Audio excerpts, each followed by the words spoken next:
guys, so I am finally doing my Q&A response to the video I did about fibromyalgia, Ask Me Anything.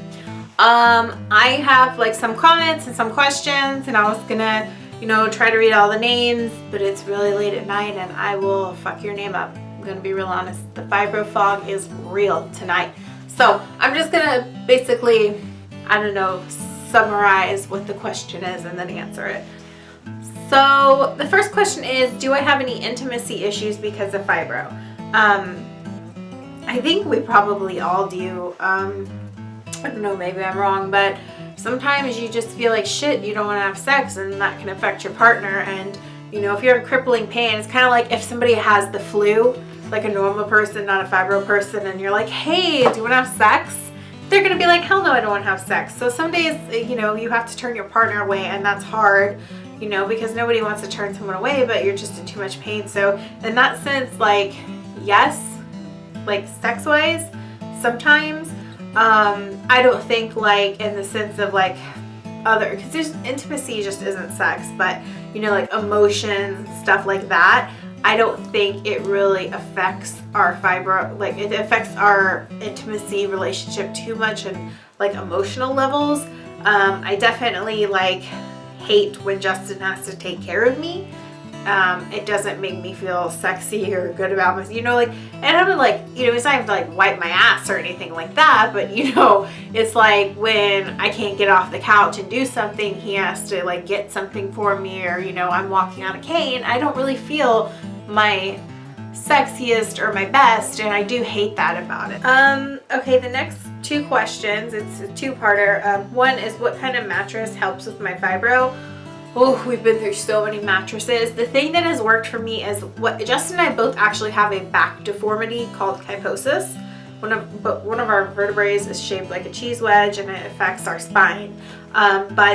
So we bought a bed that is made for people with back problems, okay? But I still was so uncomfortable on it. So I went to Walmart, and they have like this, it's so thick. I want to say it's like 6 or 7 inches, but it's probably only 4. They have this memory foam topper, and it's like 2 inches of memory foam, and then 2 inches or whatever of high density foam, and then our mattress. That has been the one thing that has really changed like sleep for me and helped a lot. It's not a Tempur-Pedic, it's nothing fancy, but we have the special back mattress, and then on top of that we have the Tempur-Pedic knockoff mattress cover thing.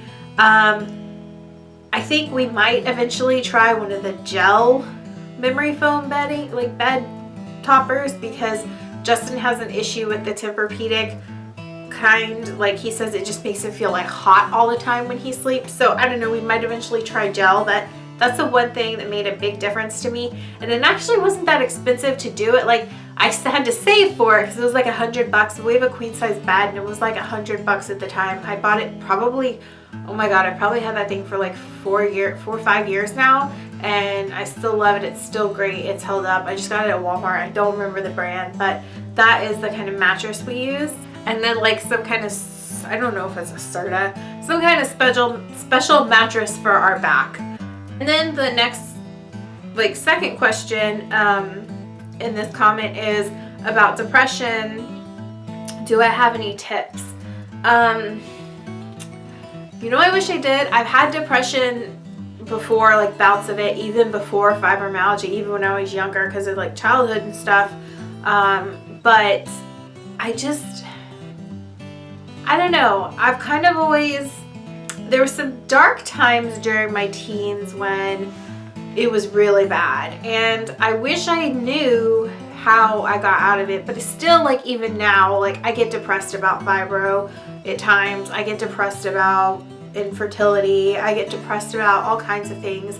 And I guess, as weird as it sounds, I try to think about when and I'm not saying like everyone should do this, but you asked, so when I feel down or really depressed, or like, why is my life so awful, and I'm in this bad mental state, I like to think about the good things that I do have, and like how bad it could be. Like I could be a child in Africa starving. Like, you know, I just, it sounds morbid, but I just take my mind there, if that makes sense.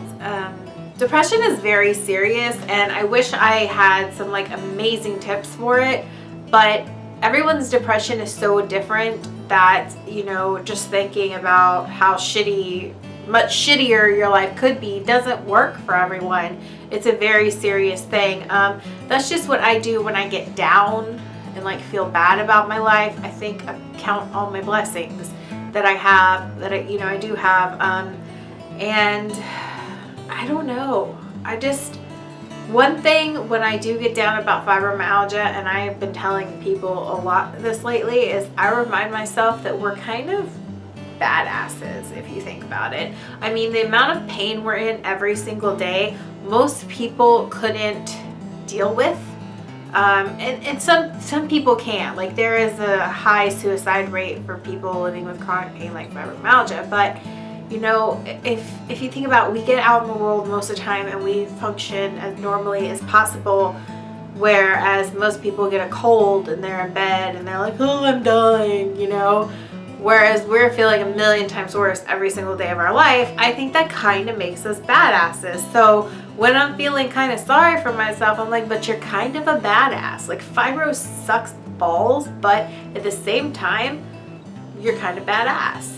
And I hope you guys all know that. Like, when you feel down or upset or everything, remember, you're like a badass, like a total badass. You are amazing. The next question is, can I do a video of the whole process of finding out, because this person's friend is kind of going through that right now? Yes, I can, and that would definitely have to be a whole nother video about what I went through, but it was a very long process of elimination with doctors. I can do that. I can't promise it'll be like in, you know, a week or something, because God, I promised this video in a week and it took me like 2 weeks, so I don't know when, but yes, I can do that. I will add it to my list. The next question is kind of PCOS related, but that's okay too, because I want to answer it. I was gonna do a separate video about that, and I still might, but I'm not sure yet, so I do want to make sure I answer this question. Have we put TTC on pause, which is trying to conceive? And it is from somebody that recently got diagnosed with PCOS, which is the endocrine disease that I also have. Do I have any tips on starting treatment for TTC? Well, first off, no, we haven't put it on hold or like on pause or anything like that. It's just like we have to save for treatment. It's like the IUIs are very expensive, and the next one we're going to do is with injections, and that is very expensive. And we learned with our first IUI to always save double, because other things come up, there's more blood work that's not included in the IUI, and just we learned the hard way, just save double. So we are working towards our next, you know, treatment, you know, our next procedure. But I mean, we're still trying, in the sense that I try to pay attention to my fertile window. It's pretty regular because of metformin. If you have PCOS and you're not on metformin, for the love of God, like, please talk to your doctor about metformin. If you're, I think you said you're seeing endocrinologist, reproductive endocrinologist, that's amazing. That's who can help you. Your gynecologist oftentimes cannot really help you. They don't know that much about PCOS. Some of them do, but my experience, most of them aren't as helpful as the endocrinologist. So talk to your endocrinologist about metformin. I've been taking metformin. I don't have prediabetes or blood sugar issues like someone with PCOS do, and it has helped me so much with, I guess, like getting my periods back, because before I wasn't having periods at all. So definitely talk to your doctor about that. Like metformin, I can't say enough.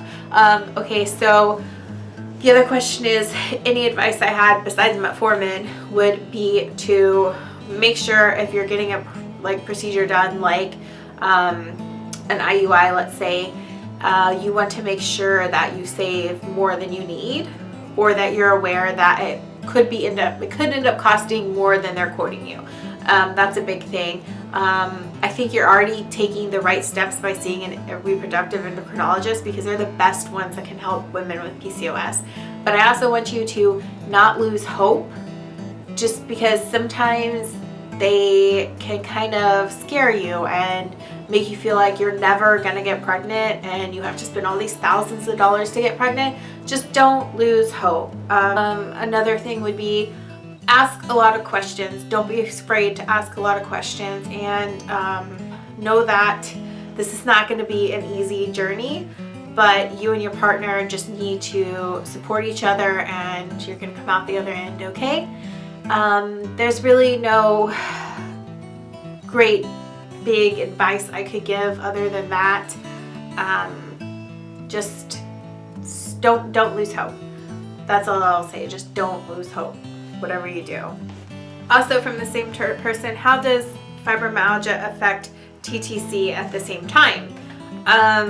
Well, it kind of like back to like the intimacy. The first question is, you know, sometimes it really sucks when you know you're ovulating, or you think you're ovulating and you're in just gut-wrenching pain to have to have sex. Like, you know, I say have to because at that time it's like a normal person on the flu or something. They don't want to have sex.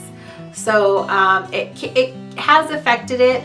We've had to get very creative with positions, trying not to be like, you know, positions that aren't as painful, but in a sense it has affected my like TTC in a way that sometimes that I'm in a lot of pain and we just would have to do it because that was my fertile window, you know what I mean? And it would kind of suck, and it kind of ruined the romance of it, I guess, but I mean, it's just the reality of it. Okay, the next question is a good question. It's from somebody that doesn't have fibro, which I love when they want to ask questions. Like, that means a lot to me, for people to want to learn about this, you know, medical condition or disease, or however you want to label it. How do flare-ups occur? Do they start in one part of the body and spread outward, or is it something that affects most / all of your body at one time? Or is it something that happens in different parts of your body at different times? Okay, all of the above. Like, it is weird. It's kind of like when you have the flu, you just have all over pain all the time. No, everybody's fibro is different too. So this is just my life with it. It's kind of just like being sick, like that achy flu feeling all throughout your body every single day of your life. That is kind of the baseline. We'll call it a baseline for your pain. Now, sometimes other parts of you can hurt more, and you can just, I guess it is kind of like moving outwards, kind of like when you feel it coming on. It's so hard to explain. There's always that baseline of pain where you hurt all the time, and then when a flare comes, it's like it amplifies the pain, and then you can feel it coming slowly, or you can just wake up and be like, bam, you can't get out of bed. Your joints, those are specific parts of my body that start hurting. Your joints hurt really bad, especially with weather changes.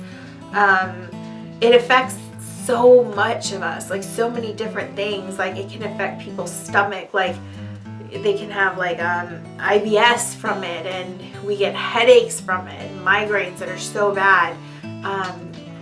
It basically feel like it affects every part of our body at some point. It can affect crazy things, like just your skin. Like, the skin, your clothes touching your skin feels like sandpaper. Like somebody, not even like, I want to say somebody rubbing sandpaper. It feels like somebody taking a sander to your skin, like from a tool shop. It's just like, this is the best way I've ever been able to describe it. Is like feeling like you have the flu, all over aches is your baseline, and then everything just starts hurting more and more, like you can't move when you're in a bad flare. and sometimes, you know, certain joints hurt more than others one day, and the next day you could have a really awful migraine, or, you know, you could have, like recently I've been having terrible fibro fog, and you almost feel like you're getting dementia or something like that.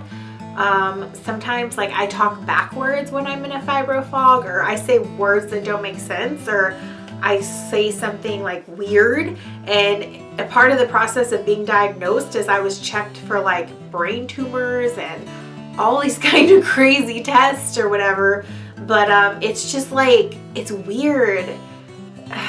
It's so hard to describe, but basically yes, like it's an all over pain every day. And then from there, it can spread to certain parts of your body, like, you know, your joints can just hurt, or you can't, like sometimes like my hands, I just can't like move my hands. So you'll have like your everyday pain and then something else like going on. So it can be one specific part of your body, but the baseline pain is always there. That's just the best way I can describe it. I hope that kind of answers your questions. You know, it's a pain that's always there radiating through your whole body, but it also is like more intense pain that can revolve like to different parts of your body, your skin, your brain, like, you know, everywhere. The next question is, how did I know I had fibromyalgia and what were my symptoms? I didn't know I had fibromyalgia until a rheumatologist told me. Basically what happened was I started just feeling like I said, when you have the flu, you're in this pain all the time, and I would have headaches, and I would just have like all this stuff, like people would touch me and it would hurt, and it was just like so scary. And I was so young, and it just started happening out of nowhere. And there was some like asshat the other day that left this stupid comment on one of my other fibromyalgia videos, and they're like, oh, you're in pain and tired because you're fat. Oh, congratulations, you can tell I'm overweight. Thank you, doctor. No, but like honestly, I was thinner when I was first diagnosed. So in case one of those trolls want to peruse through this video, but it's just like, I don't really know how to describe it other than I started having all this pain, and I would have headaches, and there would just be like, I don't remember what the exact symptoms were. That whole time in my life is such a freaking blur, because I was so terrified all the time. I thought like, I have to have cancer, something has to be wrong with me, because they couldn't tell me what was wrong with me. And I went through all these doctors. It was awful. And I finally one day went to, they thought I had lupus. And I went to they gave me some kind of blood work, and they were like, okay, you don't have lupus. But my doctor's like, you know what, I'm sending you to a rheumatologist. So the rheumatologist sat down, and he's like, tell me everything. So I sat, like, if I sat here and told you guys everything, this would be a very long video. So I just told him everything that I had experienced, and like how it started and when it started. And anyways, so he touched certain parts of my body, which I later learned were trigger points, which isn't a way to diagnose necessarily anymore. They go based off symptoms. But so we went over that stuff, and then he touched the trigger points, and that was awful, because always throughout my life, certain parts of my body, like since having fibro, somebody would touch, and I would, you would think that they like punched me as hard as they possibly could with like a brass knuckle there or something. I don't know, it would be terrible.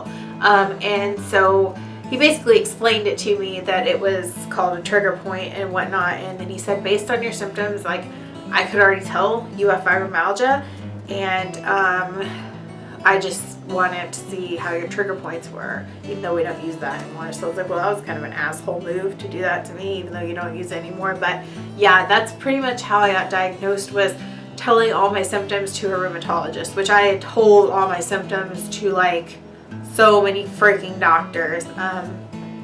Yeah, I wish I wasn't filming this when I had fibro fog, but this is like another prime example of just like, I've been waiting to film this, but my fibro fog just keeps getting worse. And I was so worried about like trying to film this and answer the questions properly, but like being so spacey and not being able to think and remember things and on the spot. So I hope that answers the question. But basically I had no idea I had fibromyalgia until I went to a rheumatologist and told them my symptoms of like the pain, headaches, just pretty much like the whole, if you Google fibromyalgia symptoms, the whole slew of them, the whole list. The only thing I have not had problems with, thank you Jesus, is IBS. Irritable bowel syndrome, has not been a problem for me.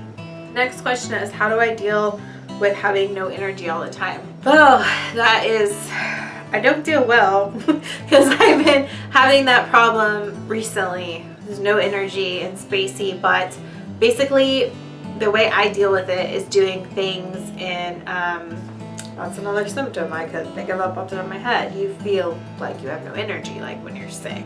Like you just feel drained all the time, like chronic fatigue. But basically, I try to do things, especially on bad days, in little spurts.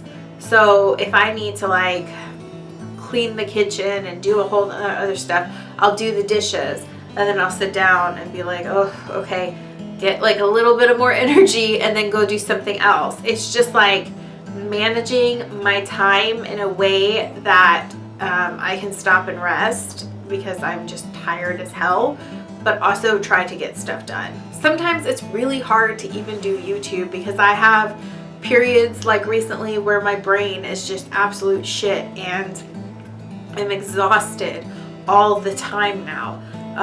Another thing is like insomnia with fibro. You can be so tired, like so tired, but you can't fall asleep. It's the most insane thing in the world.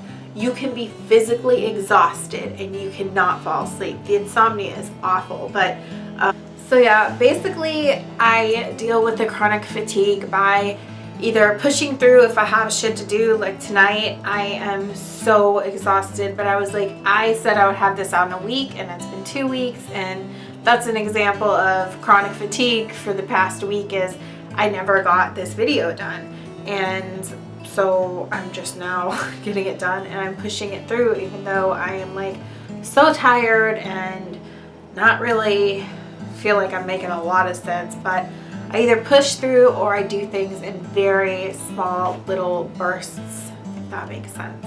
But the next question is, I'm going to answer the second question first in this like set of questions. Can I think of a positive way fibromyalgia has affected me? Actually, I can. It inspired me to create my YouTube channel a couple of years ago, and it inspired me to, I don't know, creating my YouTube channel really brought me back to who I was. I feel like for the longest time I felt like I couldn't be myself, and YouTube helped with that, and I never would have gotten on YouTube had I not started making fibromyalgia videos. So in a way, that's a positive from fibromyalgia. Another positive would be that it has made me incredibly strong. I feel like it's made me incredibly strong and grateful for the good things I have, because I think a lot of times people go through life and they're just like la-di-da, life is great, and then something bad happens to them and they're like, I don't know, they didn't realize how good they had it, if that makes sense. And I feel like it did that. A good example is like my friend was talking about this. I was like, I can remember being little and I would get like a cold and I would be like, oh, I can't breathe. If I could just get over this cold, I'll feel so much better, you know? And then yeah, I'd get over it and I'd forget how shitty I felt and how great it is to feel better, if that makes sense. And like, so like for the little time you're sick, you think about how great you have it when you're not sick, you know? So it's kind of like that weird way of fibromyalgia. We're permanently sick. We're always sick. We don't have a cure. So it's kind of like I always feel like I'm thinking of like the other really good things I do have in my life besides this, if that makes sense. And the other question is about my medication route. When I first got diagnosed, I was put on gabapentin, Lyrica, just every fucking daily drug they could put me on, and I could not function. And they made me feel worse. I was sick to my stomach. I was dizzy all the time. I felt so bad. I was having to use my cane all the time because I had no balance. I finally talked to my rheumatologist and I was like, look, because they also gave me pain medication. So you have like that daily medication to help with like your daily pain, but then also pain medication, muscle relaxers, sleep medication, just this giant cocktail of drugs. And I told him, I can't function like this. I would rather be in like my daily pain than take all these drugs just for the smallest amount of, like, not even worth it amount of relief from the daily medication. So I told him what I would like to do is keep my, I take the strongest Vicodin there is on the market, as needed. I'm not taking that daily, okay? I only take that when I can't really walk or something really devastating like that. And then also muscle relaxers, because now I'm thinking of all the damn symptoms. Because at night I have muscle spasms where my muscles just go like this, and it feels like your muscles just contract. And so the next day it feels like you ran a marathon, all you did was lay down. And it's incredibly hard to fall asleep with that. And sometimes when it happens during the day, I fall down, and when it's really bad, I'm having like daytime issues with it, I'll lose my footing, and that's when I have to use my cane for like extra balance. So they gave me muscle relaxers for that as needed. And then there's sleep medication as needed, which I've really tried to stray away from. I'd rather stay awake. Here's my rule, and it might sound insane unless you have fibromyalgia, you'll get it. So one person has insomnia and they're awake, they go to bed, they lay in bed, they stare at the ceiling, it's the next day, they never fell asleep. That's crazy to them. Okay, I will go through that, and then I will go through a second day of it. So if basically I lay down one night and I don't go to sleep, then the next day I'm awake all day, and then the next night I'm awake all night and I've never fell asleep, that's the point where I'll take sleep medicine. But if I can fall asleep the second day, then I won't take it, if that makes sense. So that's basically how the kind of medication I take now. I do have bursitis, which is an issue stemming from the fibromyalgia, because when I'm in pain, I walk differently, and it causes my joint fluid to, I guess, expand. I don't really know exactly why it's causing that. They just think it's because I'm walking funny when I'm in pain, because I have bursitis flares close to when after I'm having a fibro flare. So I'm in a lot of pain, I'm walking differently because I'm in pain, and it causes the bursitis to flare. For that, I have these giant needles that they inject into my hips. So that's my medication right now as it is. I think the best medication in the world for fibromyalgia is cannabis oil. I wish marijuana was legal everywhere, because it is such an amazing thing. The only time I've ever had something that scratched the surface of my pain was edible, medical grade marijuana, like cannabis oil. And it sucks that it's not available everywhere and everyone. So yeah, it's not legal here either. So we'll just leave it at that. I'm not on it right now, obviously. I stopped it. I would take it here and there if I wasn't on fertility treatments, but I'm not taking it like regularly or anything like that, obviously, with trying to conceive. Okay, so the next question is, what's the most challenging part of having fibromyalgia for me, and when was I diagnosed? I was diagnosed, God, I was probably like 25 when I was finally diagnosed, maybe. I don't know, maybe 26, but I had it since 23-ish. So I went a few years undiagnosed, going from doctor to doctor. You guys with fibro understand that, like, for real. And the thing is, like, I want to say it was like only maybe 2 or 3 years before I finally got a diagnosis, which is, some people go a lot longer without finally getting there. So I am grateful for that. But yeah, I got diagnosed at 25, but I started having symptoms at like the end of 22, like being 22. No, But I remember having it towards the end of being 22 into 23. I don't remember for sure, you guys. I'm 31, about to be 32. Oh, I hate saying that out loud, but it's like I can't even remember a time of not having it. So it's difficult for me to remember exactly when, but I do remember I got diagnosed around 24 or 25. The most challenging part of having it has to be not being able to do things like a normal person. I know that sounds strange, but for instance, I've talked about this before. For some reason, and I've heard a lot of people with fibro have this problem too. I think it's the bariatric pressure. I think I said that right. When I fly, I can't do anything the next day that is like intense. Like I can't walk around a lot, you know, or something like that. So for example, we went one year for Thanksgiving to see my family in California. My dad, my stepmom, my sister, my niece, Justin and I went to go see my brother and my aunts and uncles in California. So we were like, my family wanted to go to Disneyland, like as a family. And they wanted to do it the day after we got there. Like we got there at night and they wanted to go the following morning. And I was like, but I really can't. Like this is gonna be bad. It's gonna be bad because it's a lot of walking at Disneyland, you know? And I was like, this is gonna be bad. I tried to tell my family I really prefer if we like waited a day, but again, then I felt guilty, like because I have fibromyalgia, I'm making things difficult. So I was like, fine, okay. And so we went the next day.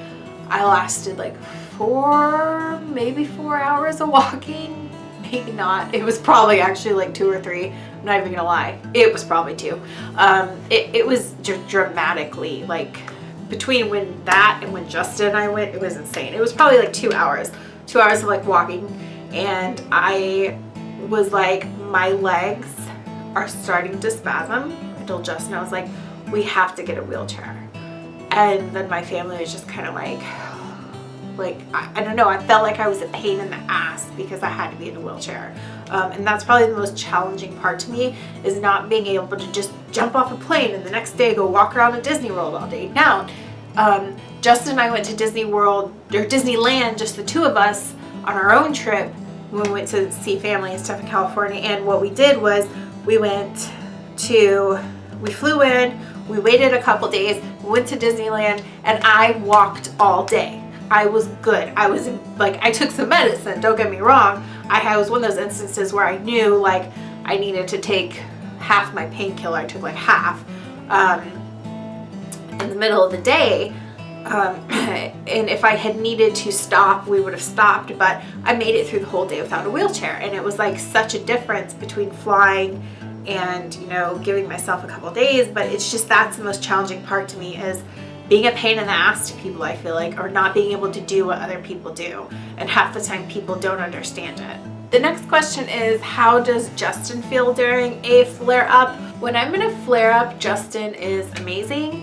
He is so supportive and so understanding. I feel like him and my sister are the two people in my life that I feel like really get it, understand it, and have some kind of empathy for me.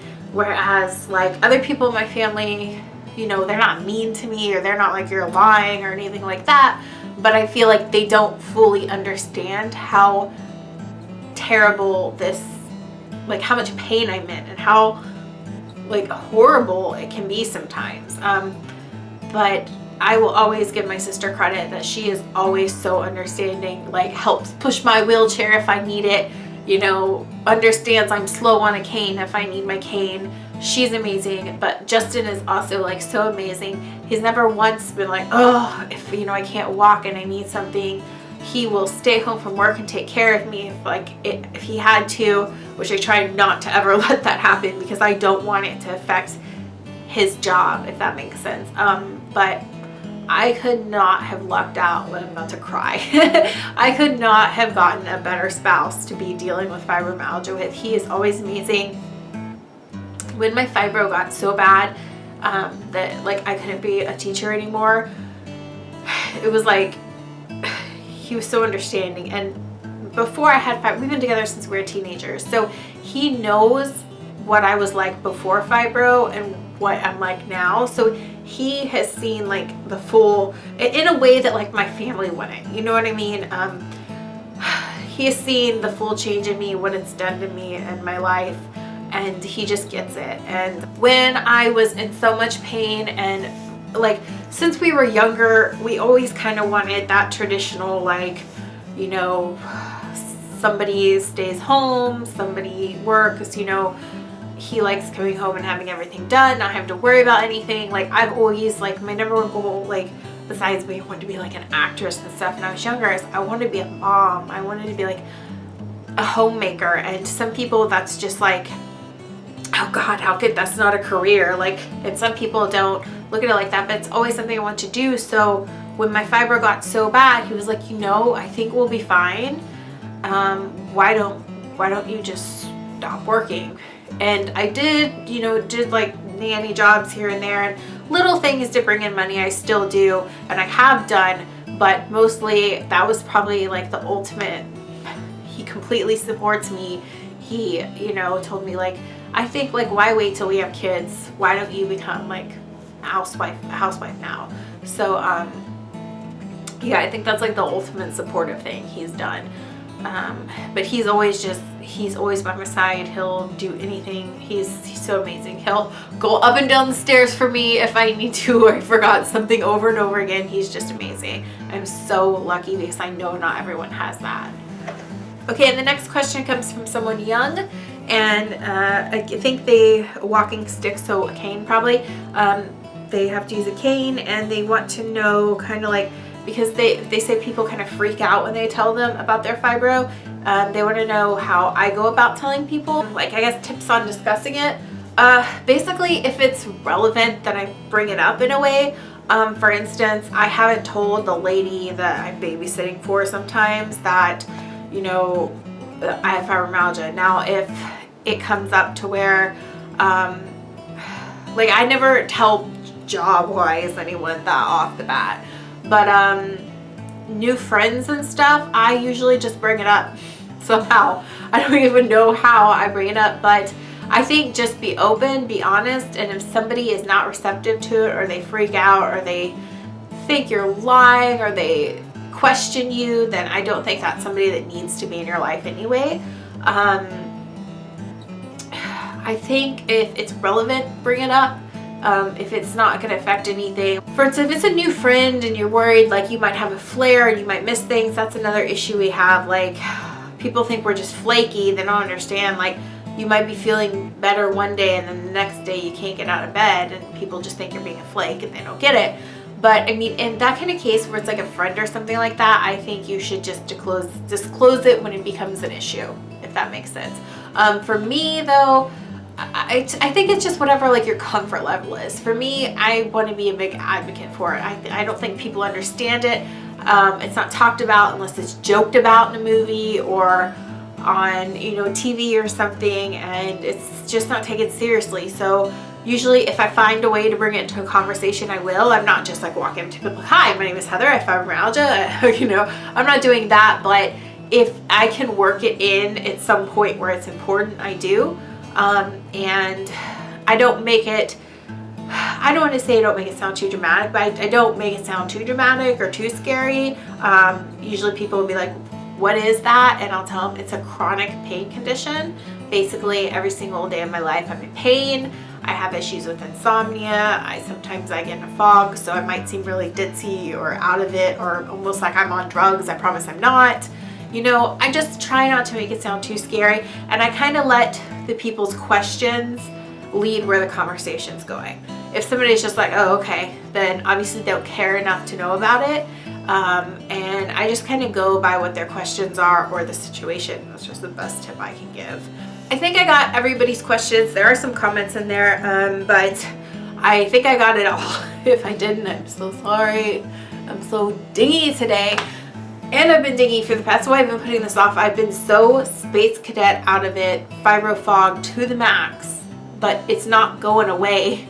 So I'm like, shit, I might as well just Another prime example for those of you that don't know much about fibromyalgia, this is just a prime example of like what it does to us. You just feel like you've lost your marbles a little bit. So I don't know.